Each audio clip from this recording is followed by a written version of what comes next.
Fala galera, professor Juliano aí na área com vocês, pessoal do 8º ano. O professor Juliano aqui vai trabalhar então um conteúdo de história. Vamos fazer a resolução de algumas questões referente a esse assunto que vocês estão vendo aí nessa unidade do livro, ok? Então, vamos lá. Olha a questãozinha. Simples, né? Uma linha. Parece que não é nada, parece que é super de boa, só que vocês vão ver a quantidade de informações que são necessárias para que a gente possa responder essa questão aqui. Essa parte do capítulo que vocês estão vendo, pessoal, está relacionada com as independências da América, né? Desde lá a independência dos Estados Unidos, depois a independência do Haiti, que é a América Francesa, que a gente não fala muito sobre isso, né? Aí depois nós teremos o processo de independência da América Espanhola como um todo, para depois, posteriormente, a gente trabalhar, na verdade acontece tudo isso ao mesmo tempo, a gente só separa para facilitar didaticamente a sua compreensão. Por último, a gente fala sobre a independência do Brasil, né? E como que a gente tem que tentar entender isso daqui? A gente percebe que o Brasil e a América vai estar inserida em um contexto global. E até hoje a gente tem que perceber as coisas desse tipo. Hoje, principalmente com o mundo globalizado em que a gente vive, com o nível de tecnologia, com a internet no presente em tudo, né? Mas, nesse período, a gente já vai ter uma influência direta do mundo externo, da Europa, principalmente. Lembra que a gente tem uma perspectiva histórica chamada de eurocêntrica. O que é isso? Com os assuntos da Europa se tornando o centro das explicações para os assuntos globais, né? Então, pensa comigo aqui. A questão fala, como o pensamento iluminista influenciou revoltas e movimentos de independência na América. Então, onde a gente quer chegar? Nisso aqui, nas independências na América, ok? Só que primeiro você precisa entender como que o pensamento iluminista influenciou. Se você não sabe o que é iluminismo, você parou aqui. Então vamos retomar esse assunto, vamos ver o que significa isso. O que é iluminismo? De onde vem a ideia de iluminismo? Vem de luz. O que seria a luz, pessoal? A razão. É a razão, o intelecto, é a racionalidade, fazendo com que o homem comece a se perceber como responsável por todas as suas ações. Como assim?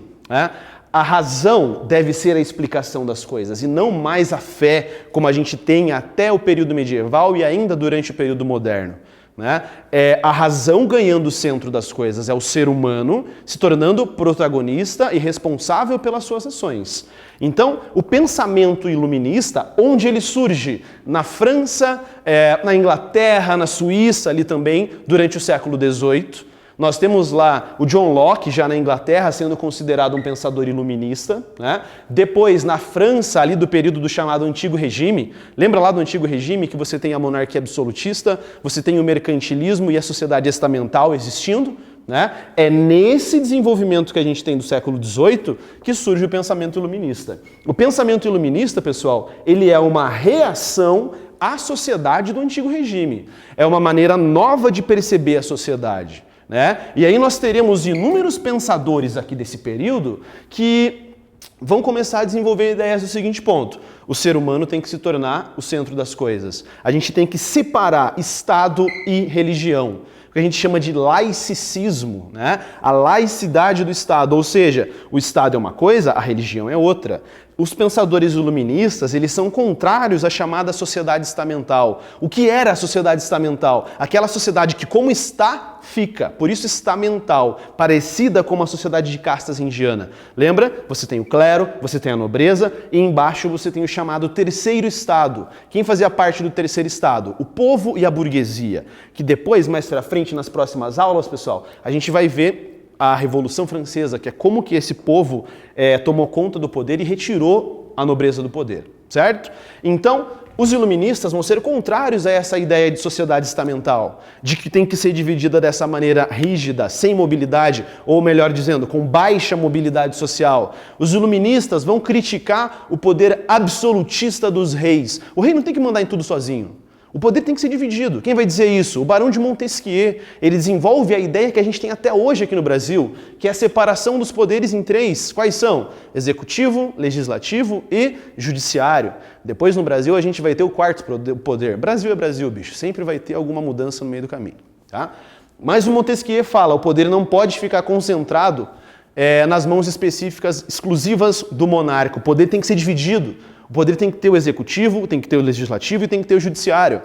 E o Montesquieu fala, só existe liberdade plena quando um poder não se interfere no outro. Tá? Nós temos outros pensadores iluministas importantes aqui nesse período também, como o Jean-Jacques Rousseau. O que o Rousseau vai dizer? Que o homem nasce bom e a sociedade o corrompe. Como que acontece esse processo? Quando o ser humano desenvolve a ideia de propriedade privada. Porque aí surge a desigualdade. Isso é a ideia do Rousseau, não é a ideia minha, que fique claro. Tá? O Rousseau vai dizer, quando o primeiro homem, lá atrás na pré-história, cercou a primeira propriedade e falou, isso aqui é meu, ele tinha algo. A pessoa que não havia cercado a propriedade não tinha propriedade de nada. Portanto, alguns têm e outros não têm. E a partir disso, o Rousseau, pensador iluminista, vai dizer que o homem nasce bom e a sociedade o corrompe. Então, como que a gente vai fazer para o ser humano voltar ao seu estado bom? Por meio da educação.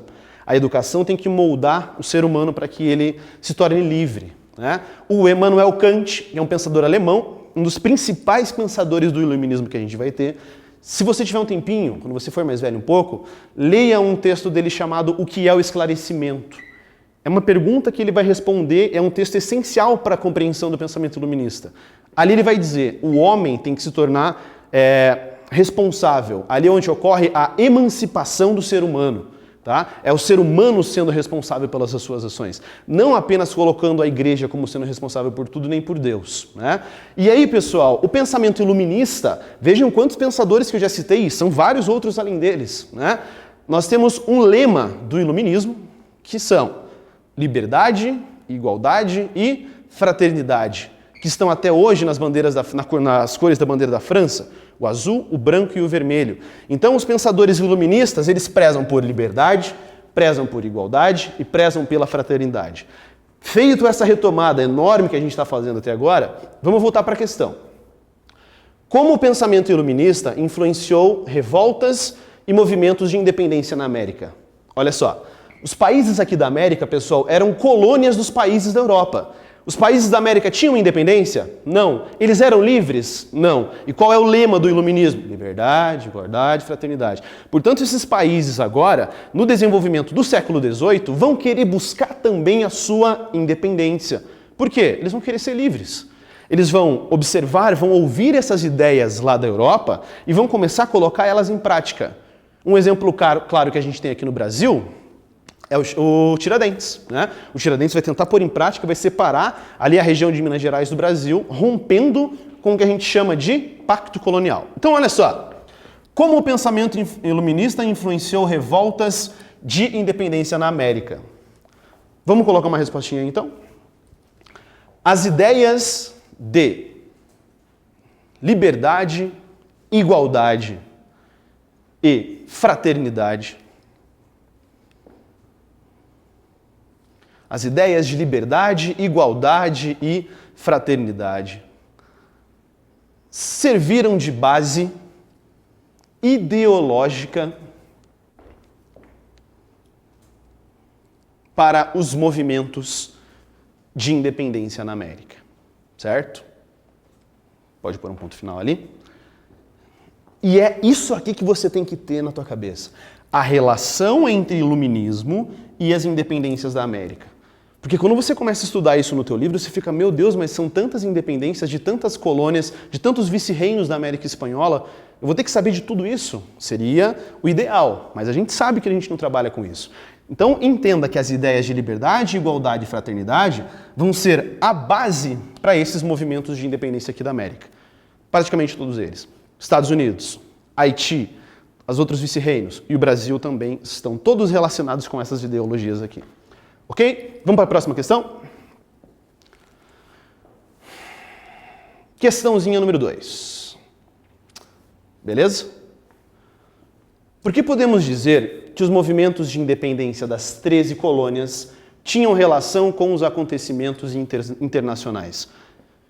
Quem eram as 13 colônias, galera? O que elas são hoje? Né? As 13 colônias eram aquelas colônias da faixa leste do que hoje é o território dos Estados Unidos da América, né, que tinham ali as suas divisões. As colônias do norte, colônias de povoamento, as colônias do sul, colônias de exploração.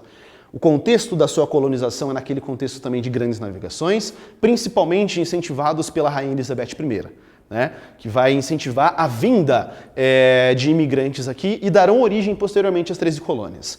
Agora presta atenção aqui comigo. O Brasil, professor, mas a gente está falando de 13 colônias. Pois é, o Brasil era uma colônia, certo? De quem? Portugal.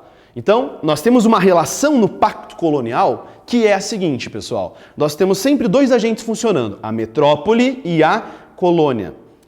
Entenda, metrópole manda, colônia obedece, certo? Um exemplo, Portugal mandava, o Brasil obedecia. Bem simples, bem objetivo, tá? A Espanha mandava nas suas colônias aqui porque era metrópole e as colônias vão obedecer. E é aqui que a gente tem uma diferença. As 13 colônias, galera, nesse processo de metrópole e colônia, de pacto colonial, a Inglaterra ela vai dar uma liberdade, como a gente fala, como alguns autores, como o Leandro Carnal fala no seu livro História dos Estados Unidos. As 13 colônias possuem uma certa autonomia, tá? E essas 13 colônias, elas tinham liberdade comercial aqui na sua região. Elas não precisavam ficar pedindo tudo liberdade, permissão para a Inglaterra para poder fazer tudo, certo? Elas tinham a liberdade de pensamento e de livre iniciativa também. E qual a relação, então, da independência das 13 colônias com acontecimentos internacionais? Estava acontecendo uma chamada Guerra dos 7 Anos. A Inglaterra venceu a Guerra dos 7 Anos, que é considerada por alguns analistas como sendo uma primeira guerra mundial. Por quê? Porque ela acontece em várias regiões do mundo ao mesmo tempo. É uma guerra entre França e Inglaterra, ok? A Inglaterra venceu e para poder vencer essa guerra, a Inglaterra gastou muita grana. Gastou muito dinheiro para poder manter exército, tropa e alimentos. Como uma maneira de tentar recuperar os prejuízos que ela obteve nessa guerra, apesar da vitória, a Inglaterra começa a controlar mais as 13 colônias, tá? Então, ela vai começar a cobrar impostos aqui dessas 13 colônias, todas aquelas leis que a gente viu lá, a lei do selo, a lei do chá, e aí ocorre, o que vai acontecer nessas 13 colônias? Lembra lá do evento conhecido como The Boston Tea Party? Quando os colonos se vestem de indígenas, vão lá, invadem o navio, jogam o carregamento de chá no mar, né? E aí a Inglaterra responde a isso com as chamadas leis intoleráveis. E aí vai invadir as 13 colônias para tentar restabelecer o controle. Então, por que podemos dizer que os movimentos de independência das 13 colônias tinham relação com os acontecimentos internacionais? Vamos lá para a nossa respostinha aí então. Vai copiando no teu caderno também. Graças aos gastos feitos com a Guerra dos 7 Anos,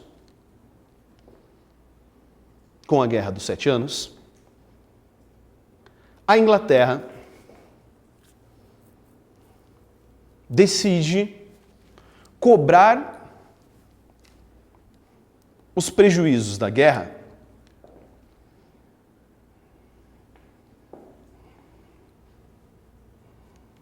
das 13 colônias. Vírgula. Para isso, criou vários impostos.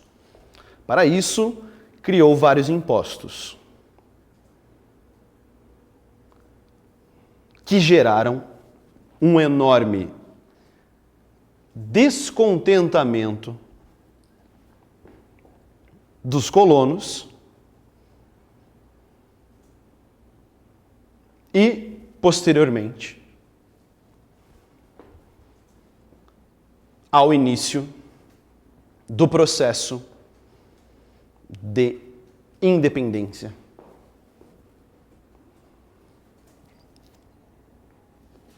das 13 colônias, ou dos Estados Unidos, a gente pode pôr também.